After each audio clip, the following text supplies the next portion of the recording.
Olá, tudo bem? Graça e paz. Vamos continuar na nossa mensagem. A vinda de Jesus ainda ocorrerá? Esta é a parte 5. E o versículo que vou ter como base, como início, Mateus capítulo 12, versículo 45. Seja bem-vindo ao canal Limpos pela Graça, por aqui seu irmão Cristo Cláudio. Toda honra, louvor e glória seja de nosso Senhor e Cristo Jesus, o ressuscitado. Então eu vou ler tanto na NVI, como vou fazer uma leitura do contexto no Códex Sinaítico. Assim está escrito. Na NVI, assim está escrito. Nova Versão Internacional, Mateus, livro histórico, capítulo 12, versículo 45. Deixa um pouquinho para cima aqui, 45. O meu entendimento, até o ponto que Jesus chegou e disse esse versículo. A religião a qual eu fiz parte por um tempo, tá vendo? Isso daqui ela usava como uma pessoa que era um prosélito que era feito, trazido para dentro da sua chamada igreja e que estava cheia de demônios, cheia de pombagira, tranca-rua, Zé Pilintra, Zé Pilantra, Exu do Lodo, Exu do Veludo e tudo que era nome folclórico estava nessa pessoa. Isso foi me ensinado. Tá vendo? Essa pessoa está cheia de demônio. Maria Madalena foi tirado 7 demônios. E assim a religião fica flutuando nessas ideias, fica passando à frente hoje sim, eu entendo como falso conhecimento, mostrando assim que não tem um mínimo de revelação a respeito da graça de Deus, a respeito do feito da cruz, a respeito do sacrifício da cruz, a respeito da parousia, a respeito do juízo de Deus, o qual ocorreu no ano 70, quando diz essas coisas. Então assim está nesse versículo, Mateus 12, 45. Então vai e traz consigo outros 7 espíritos pior do que ele, e entrando, passam a viver ali. E o estado final daquele homem torna-se pior do que o primeiro. Assim acontecerá a esta geração perversa. Veja, isso daqui foi uma parábola que Jesus contou. Jesus era judeu. Os judeus, eles viviam de parábolas, de metáforas, de figuras de linguagem. Vai queimar no fogo, fogo que nunca se acaba, ranger de dente. Então, os religiosos, em pleno século XXI, eles ainda estão lá no início da primeira era cristã. Estão com os mesmos costumes dos judeus. Para eles, esse linguajar escrito, sim, fazia parte do vocabulário. Só que já fazem quase 2000 anos que ocorreu o juízo de Deus, que ocorreu o sacrifício da cruz, e que foi dado ordem para os que foram batizados na morte de Cristo, na morte de cruz, vivessem em novidade de vida. Mas infelizmente a religião, com as suas loucuras, com os seus devaneios, pega esse versículo 45 e coloca como sendo uma pessoa. Mas aonde está isso na Bíblia? Onde está falando que isso daqui era Jesus estava falando para uma pessoa. Olha, você chegou aqui com 7 demônios. Agora, depois da minha oração, depois do poder que Deus me deu, eu expulsei 7 demônios da sua vida e você agora está uma casa limpa e ornamentada. Então vai e traz contigo. Então agora eu vou convidar você para ler o contexto. Porque o que chama atenção aqui não é espíritos piores, não é casa limpa, ornamento, nada disso. O que chama atenção aqui é o que Jesus falou no final do versículo. Assim acontecerá a esta geração perversa. Então Jesus usou uma figura de linguagem, uma metáfora, para falar como seria o fim daquela geração. Não da nossa geração, não da geração agora do ano 2021, daquela geração. Porque o juízo de Deus veio no ano 70. O juízo de Deus, a desolação de Jerusalém, ela foi consumada, ela foi executada no ano 70, descendo a primeira era cristã. Então eu te convido a nós fazermos uma leitura profunda nesse contexto. Vamos nos concentrar neste finalzinho, depois do ponto. Assim acontecerá esta geração. Então Jesus usou uma figura de linguagem, uma metáfora, para dizer como seria o fim daquela geração. As coisas terríveis que aconteceriam naquela geração, sobre aquela geração. Não os que passaram depois daquela geração, porque depois daquela geração, depois do ano 70, Já foi estabelecido a justiça eterna, o evangelho eterno. Só que veja bem, meu irmão e minha irmã, veja bem, meu irmão e minha irmã amado em Cristo. Não é fácil esse entendimento entrar na mente de um religioso. Não é fácil esse entendimento que nós temos, isso entrar na mente de um teólogo, de um doutor, de um que se orgulha dos anéis que tem no dedo, que se orgulha dos diplomas que tem na parede. Isso aqui não é fácil. Então você tem um parente que está nessa situação, que está nesse nível, tenha paciência com ele, não discuta. Não tente colocar o evangelho da graça de Deus, dessa doutrina, na mente de um religioso a qualquer custo. Você não conseguirá. Você vai ficar estressado. Eu, particularmente, eu tenho espaço. Eu tenho espaço aqui na minha casa para tirar um dia da semana e chamar os irmãos. Vamos nos reunir como igreja, mas eu vou falar para você o porquê que eu não faço isso. Porque eu me conheço. Eu não tenho muita paciência, sabe? Quando eu pego assim um religioso para falar e ele começa com lei, começa com o que o pastor falou, começa com o que o bispo falou, começa com o que a lei de Moisés fala, eu viro as costas, eu não tenho paciência. Eu só respondo, então seja feliz com o que você acha que está certo. Eu insisto.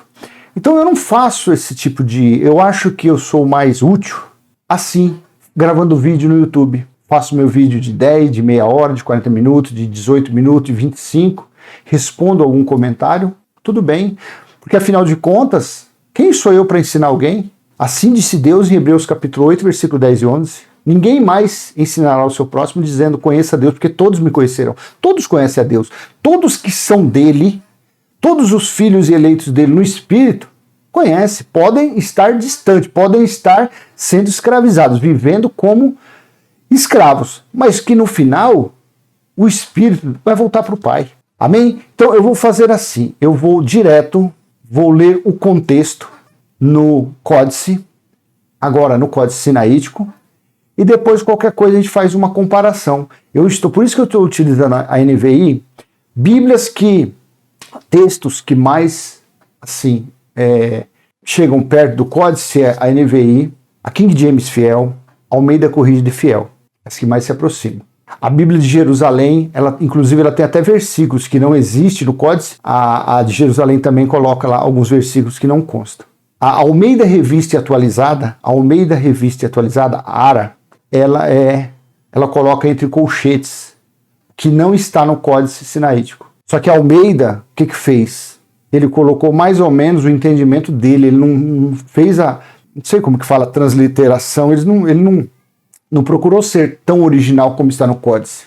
Eu vou ser sincero para você, para mim, a pior Bíblia que existe para ler, o pior texto que existe é Almeida Revista e Corrigida. Para mim é o pior, porque praticamente ali está todo o manuscrito que eles dizem ter achado em 1945, 1948, nas montanhas de Qumran, no Mar Morto.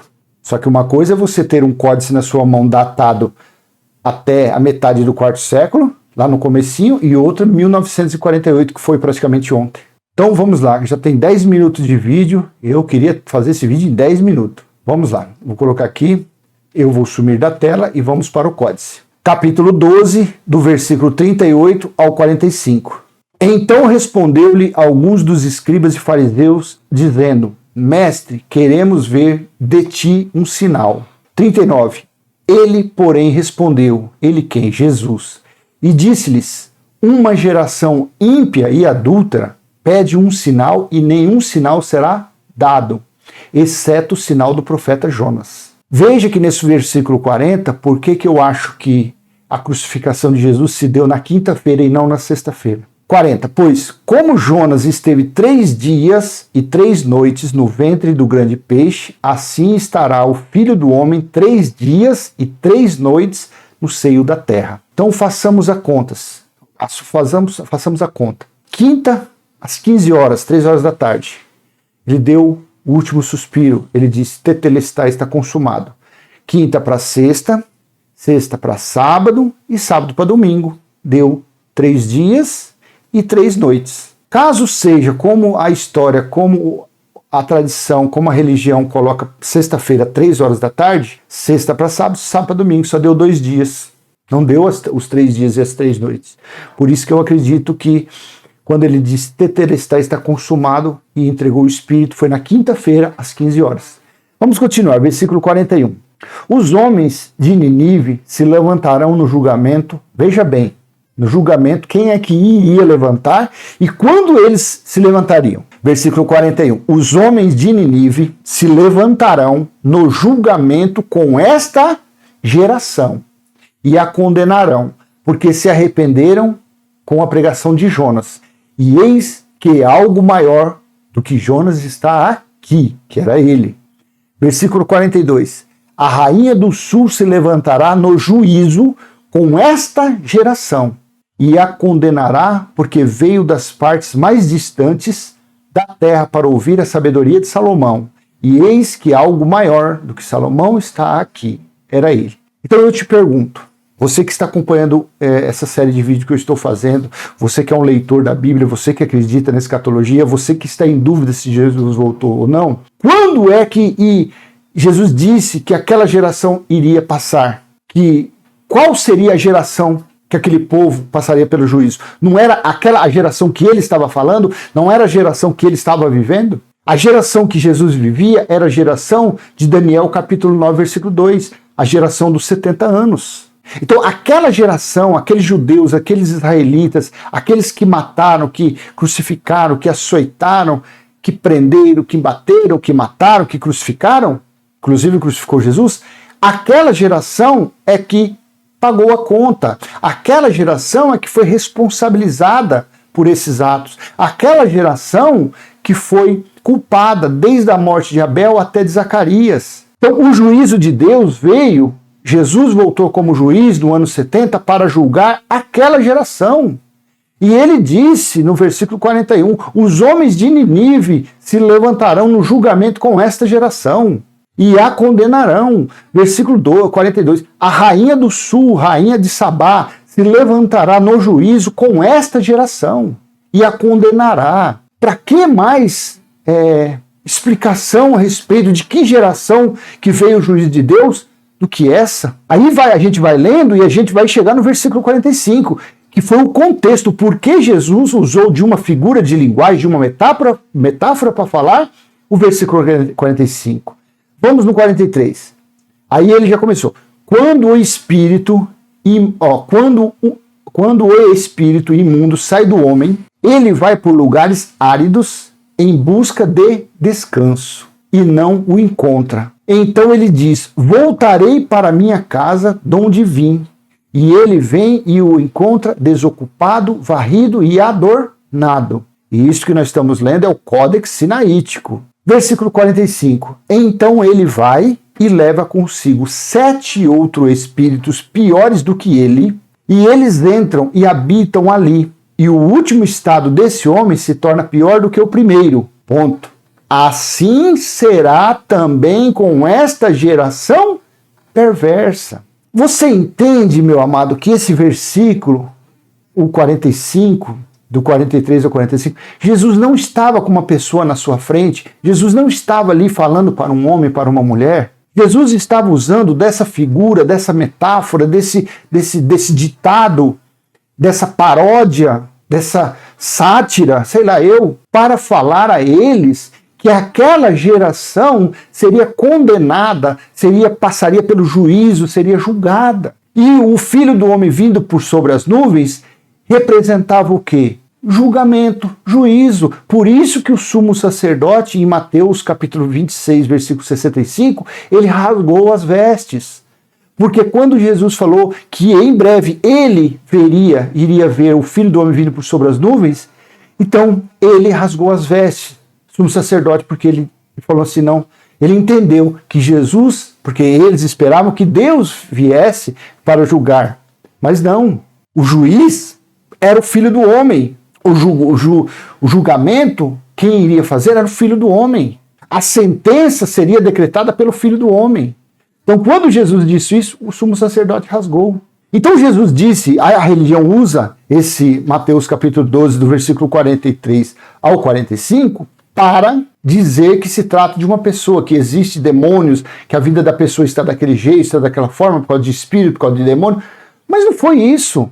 Jesus disse que isso era o que iria acontecer com aquela geração perversa, adúltera, assassina, incrédula, geração de Satanás, ou seja, geração de opositores, geração de oponentes, geração de diabo, traidores, mentirosos.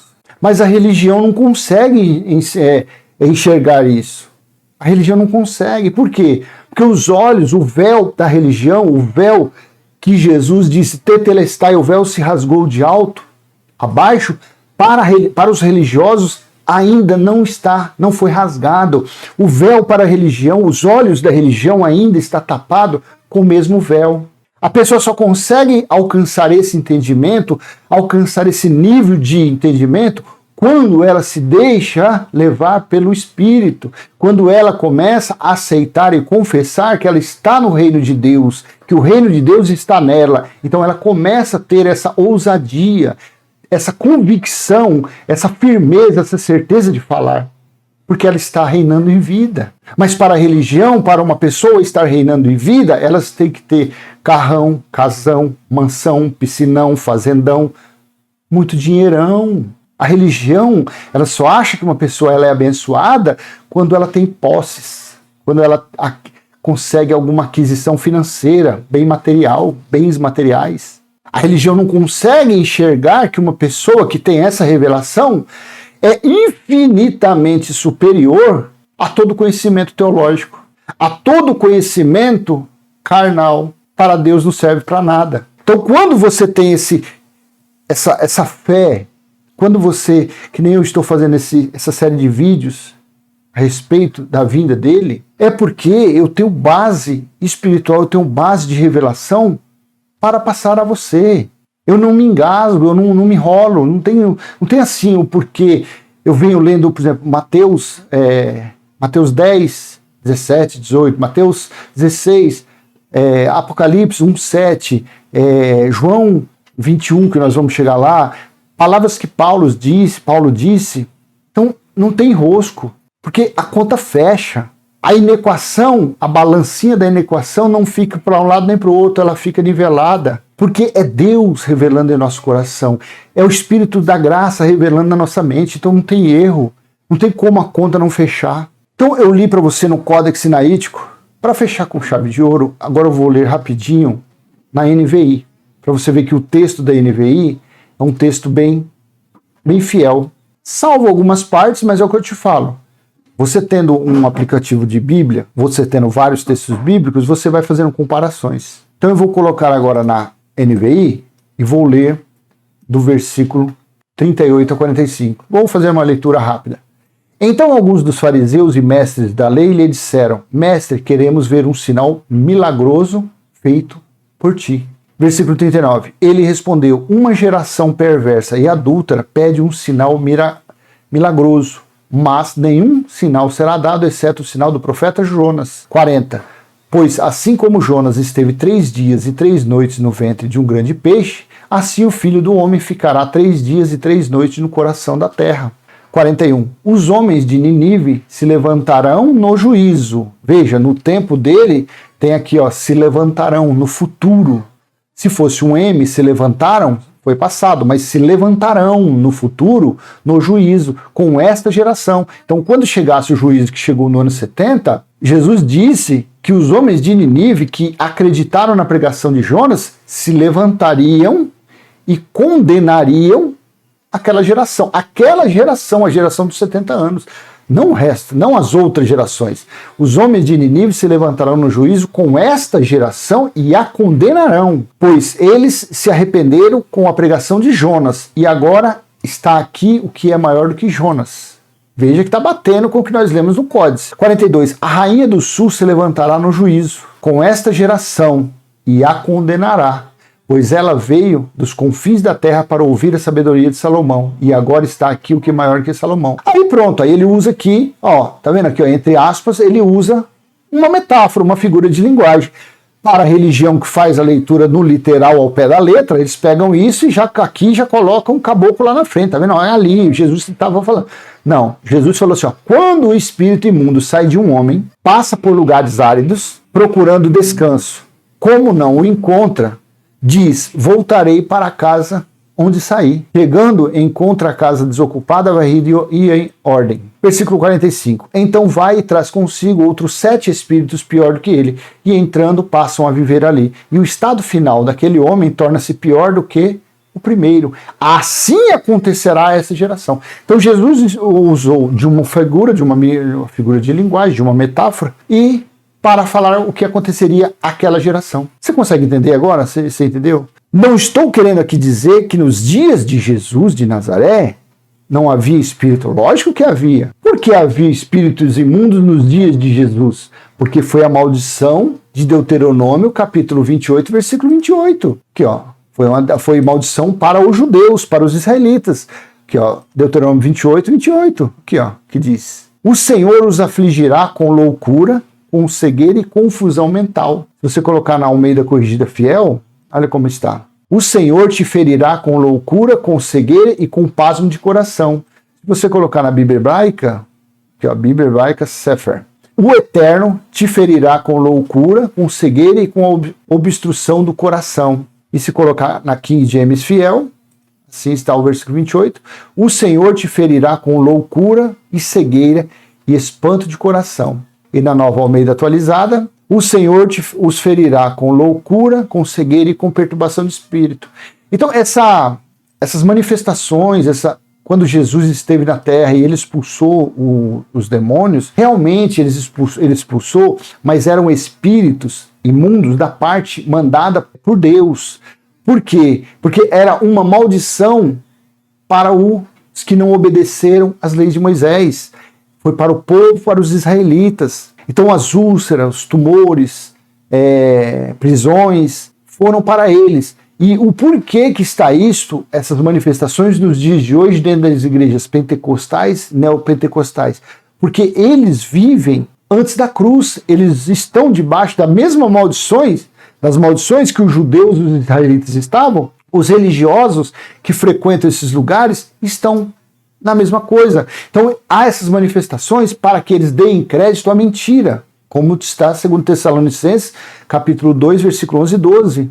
Por isso que Deus envia essa operação do engano, a operação do erro, para que eles deem crédito a mentiras. Então nesses lugares eles veem anjo voando, canela de fogo, há manifestações, fica a pessoa lá babando, grunhindo. Mas aquilo ali, se você conhecer a pessoa, se você for uma pessoa que tem a sã doutrina na sua mente, que você tem os olhos iluminados de Cristo, você vai chegar perto de uma pessoa daquela e falar: fulano, levanta aí, levanta. A pessoa levanta. Por quê? Porque aquilo é engano. Só passa por aquele engano quem acredita naquilo. Os que não acreditam, os que vivem na sã doutrina, na graça de Deus, que não estão mais debaixo das leis mosaicas, das leis de Moisés, não estão debaixo de maldição. Não estando debaixo de maldições, não veem isso. Não há essa perturbação de espírito, não há essas manifestações. Porque, afinal de contas, em Zacarias capítulo 13, versículo 2, depois daqueles dias, Deus disse que daria fim aos profetas e aos espíritos imundos. Veja, Zacarias, vou colocar para você aqui. Então, eu acredito em uma manifestação, eu acredito num teólogo, ou eu acredito no que está escrito? Zacarias 13, 2. Naquele dia, o que representou aquele dia? O que significou naquele dia? Naquele dia foi o dia do juízo de Deus, certo? Ano 70. Olha o que ele fala. Naquele dia eliminarei da terra de Israel os nomes dos ídolos e nunca mais serão lembrados, diz o Senhor dos Exércitos. Removerei da terra tanto os profetas como o espírito imundo. Então, eu vou acreditar que Jesus estava falando isso a respeito aqui do 43 para os dias de hoje, esse do 43 ao 45, isso serve para os dias de hoje, depois do juízo do ano 70? Claro que não. Porque quando o espírito imundo sai de um homem, aqui era Jesus de Nazaré nos dias de sua carne, ano 30, 33. Em Zacarias, lá foi depois daquele dia, depois do juízo, Deus deu fim aos profetas, essas profetadas, por isso que eles não acertam nada, porque não existe mais profeta na terra, e o espírito imundo Deus deu fim, porque os espíritos imundos enviados por ele, foi como maldições para os israelitas, por eles não crerem na verdade, por eles não acreditarem, por eles não praticarem os mandamentos dados por intermédio de Moisés, por eles não obedecerem os 613 mandamentos. Então eles passariam por aquilo, por aquele sofrimento. Mas depois daquele dia, ele deu fim aos profetas e aos espíritos imundos. Se eu pregar, se eu falar para você, se eu te ensinar dizendo que tem espírito imundo por aí afora ainda, então eu não posso ser um ministro de uma nova aliança. Eu não posso ser um mensageiro da nova aliança. Eu estou sendo um mensageiro incompleto, porque eu ainda prego profetas e prego espíritos imundos. Então o que existe por aí são manifestações de enganos colocados pelo próprio Deus. Então, quando Jesus disse esses 3 versículos do 43 ao 45, foi para dizer, assim acontecerá a esta geração perversa. Jesus veio, Jesus chegou em Israel, Jesus chegou em Jerusalém, Jesus limpou, fez uma limpeza, não deixou mais nada. Deixou a casa limpa e ornada, ornamentada, arrumada. Porém, quando ele saiu, ele foi tirado, foi crucificado, voltou tudo de novo, só que voltou 7 vezes piores do que antes de Jesus ter vindo. Olha como estava aquela situação, como estava aquela nação, aquela cidade, aquele país, como ficou Jerusalém, ficou 7 vezes piores do que antes. Amém? Então, a vinda de Jesus ainda ocorrerá? Esta foi a parte 5. Espero ter passado a você, desculpa aí que passou muito do tempo que eu queria fazer esse vídeo. Espero que tenha sido útil para você e se assim foi, dê um joinha, compartilhe. Se não é inscrito, se inscreva no canal. Vamos levar adiante a mensagem da graça de Deus para tirar os irmãos que estão sendo tosquiados, enganados, roubados pela religião. Amém? Graça e paz. Até a próxima, se Deus assim permitir. Tchau, tchau.